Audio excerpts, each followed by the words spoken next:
Hi అండి, welcome back to our channel. ఈరోజు నేను చూపించే రెసిపీ వచ్చేసి పుల్లట్లండి. ఇది పాతకాలం నాటి పద్ధతిలో చేసుకునే ఈ పుల్లట్లని నేను ఇంట్లోనే చాలా సింపుల్ అండ్ ఈజీ ప్రాసెస్తో అయితే చేసుకున్నాను. దీనికి బయట నుంచి ఏ వస్తువు కూడా అవసరం లేకుండా అయితే ప్రిపేర్ చేసుకున్నాను. అలాగే ఏ పల్సెస్ అనేవి అంటే ఏ గ్రైన్స్ అనేవి యాడ్ చేయకుండా, అంటే మినపగుళ్ళు అట్లాంటివి ఏమి, పెసర్లు అట్లాంటివి ఏమి యాడ్ చేయకుండా ప్రిపేర్ చేశానండి. ఎంత స్పాంజీగా వచ్చిందంటే మీరు కూడా నమ్మలేరు. చూడండి ఎంత బాగా వచ్చిందో. ఒకసారి మీరు కూడా ట్రై చేసుకోవాల్సిన రెసిపీ. ఈ రెసిపీని ఈ చట్నీ మీదకి కూడా మనం తినేయొచ్చండి. ఈ చట్నీని కూడా ఈ రెసిపీలోనే చూపించాను, పూర్తిగా అయితే చూసేయండి. చూస్తున్నారా ఎంత బాగా వచ్చిందో అసలు.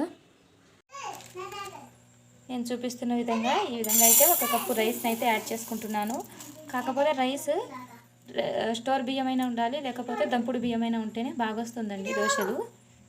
ఇక్కడ నేను ఒక 1/4 కప్పు వంతు పెరుగునైతే యాడ్ చేసుకుంటున్నాను. పుల్లటి దోశలు ఈ పెరుగు వల్లనే వస్తుంది. ఇక్కడ పెరుగు బదులు మీ దగ్గర మజ్జిగ ఉంటే మజ్జిగని కూడా తీసుకోవచ్చండి. అలాగే నేను ఈ రైస్ అంతా కలవడానికి కొంచెం కొంచెంగా వాటర్ వేసుకుంటూ కలుపుకుంటాను. ఇప్పుడైతే ఈ రైస్ని ఈ పెరుగుని మంచిగా యాడ్ చేసుకోవాలి. ఈ విధంగా కలుపుకోవాలండి. నేను ఇక్కడ ఏం చెప్పానంటే పెరుగుని ఈ రైస్ని బాగా కలుపుకోవాలి అనేసి అంటున్నాను. కన్సిస్టెన్సీ అనేది మరీ ఎక్కువగా పెట్టుకోకూడదు, ఎందుకంటే మనం మార్నింగ్ లేచి మిక్సీ పడతాం కదా, అప్పుడు జారుగా ఉంటే కనుక మిక్సీ పట్టుకోవడానికి రాదు. కాబట్టి ఈ విధంగా అయితే ఉంచుకోండి కన్సిస్టెన్సీ. ఇప్పుడైతే మార్నింగ్ అయితే లేచి దీని పని చూద్దామండి. ఇప్పుడైతే ఈ విధంగా అయితే బాగా పుల్లబెట్టాం కదా, దీన్ని మిక్సీలోకి వేసుకుందామండి. ఈ రైస్ని ఓవర్ నైట్ అయినా సోక్ చేయొచ్చు, అంటే నానబెట్టవచ్చు, లేకపోతే 3 అవర్స్ ముందు నానబెట్టి 3 అవర్స్ తర్వాత గ్రైండ్ చేసుకోవచ్చు. దీన్ని అయితే నేను ఇప్పుడు గ్రైండ్ చేస్తున్నాను. ఇదిగోండి ఈ విధంగా అయితే మిక్సీ పట్టుకున్నాను. వాటర్ అయితే కొంచెం కూడా యాడ్ చేయలేదు. ఈ పెరుగులోని వాటర్ అంతా సరిపోయింది ఈ రైస్కి. చాలా అంటే చాలా ఫైన్ పేస్ట్గా గ్రైండ్ చేసుకోండి. ఇప్పుడైతే నేను తీసి పెట్టుకున్న ఇదే దాంట్లోనూ నీట్గా క్లీన్ చేసి మిక్సీలో వేసుకున్నాను కదా, అందుకనేసి మళ్ళీ ఇదే కడాయిలో అయితే నేను వేసేస్తున్నాను ఈ పిండి మొత్తాన్ని. ఇప్పుడు ఈ దోశ టైప్ వేసుకోవాలి కదా, అందుకు పిండి కొంచెం మనకి స్మూత్గా మనం ఇట్లా ప్యాన్ మీద వేసేటప్పుడు కదలాలి కదా, పిండి కదలడానికి అనేసి నేను కొంచెం వాటర్ అయితే యాడ్ చేస్తున్నాను. రుచికి సరిపడేంత బేకింగ్ సోడా అయితే యాడ్ చేశానండి. ఇప్పుడైతే మళ్ళీ ఈ పిండిని పులియబెట్టాలి 1 అవర్ పాటు. అంతలోపల నేనైతే ఇక్కడ చట్నీని అయితే ప్రిపేర్ చేసుకుంటాను. ఈ పుల్లట్ల మీదకి పల్లి టమోటా చట్నీ అనేది బాగుంటుంది కాబట్టి నేను ఇక్కడ పల్లి టమోటా చట్నీ చేస్తున్నాను.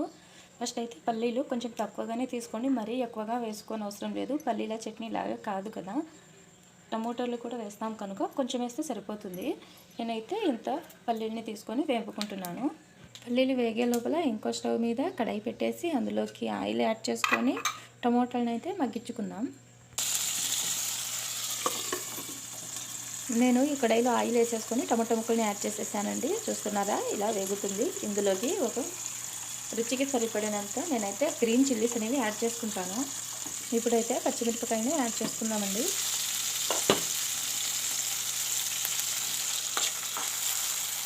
అలాగే ఈ చట్నీలో నేనైతే కొంచెం జీలకర్రని అయితే యాడ్ చేస్తున్నానండి.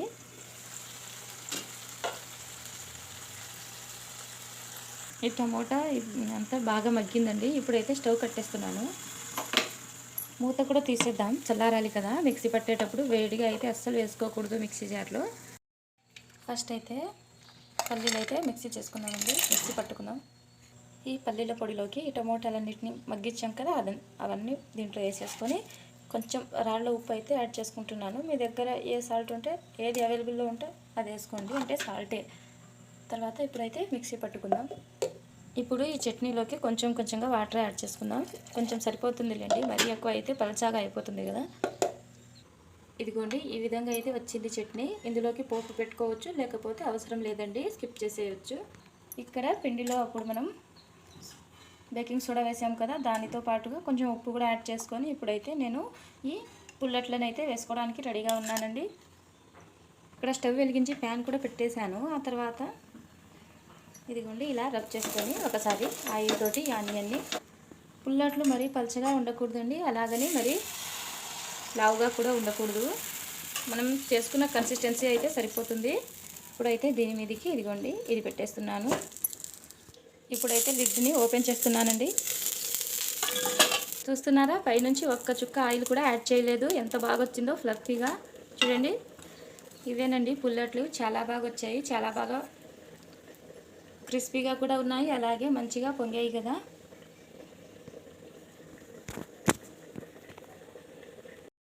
లేదండి, మేము ఇలా ఆయిల్ వేసుకొని తింటామంటే ఇదిగోండి ఇలా ఆయిల్ కూడా యాడ్ చేసుకోవచ్చు, ఏం ప్రాబ్లం లేదండి. చాలా బాగా అయితే వస్తున్నాయి. మీరు కూడా ఇంట్లో తప్పకుండా ప్రిపేర్ చేసుకోవాల్సిన రెసిపీ అండి. పాతకాలంలో బండి మీద అమ్మేవాళ్ళు కదా పుల్లట్లు అనేసి, ఇవేనండి. ఎటువంటి మినుపు గుళ్ళు అట్లాంటివి ఏమీ వాడకుండా చేశానండి. చాలా బాగా వచ్చింది. కొంతమందికి నేను ఈ విధంగా అయితే సజెస్ట్ చేయలేనండి, ఎందుకంటే ఇలా నీరు దోశలాగా కూడా వేసుకోవచ్చు. కాకపోతే కొందరికి ప్యాన్ బాగోకపోతే కనుక ఆనే అంటుకుపోతుంది కదా, అందుకనేసి నేను దీన్ని సజెస్ట్ చేయలేదు. ఇదిగోండి చూస్తున్నారా, మంచిగా ప్యాన్ ఉంటే కనుక ఇట్లా నీరు దోశలాగా కూడా వేసుకోవచ్చండి. ఈ రెసిపీ చాలా చాలా యూజ్ఫుల్ అయితే అవుతుంది. మన దగ్గర ఏమీ లేనప్పుడు కూడా ఈ రైస్ ఐటమ్ ఉంటే సరిపోతుంది కదా. ఈ విధంగా అయితే అట్లనేవి పోసుకోవచ్చు, పుల్లట్లు అంటారు దీన్ని.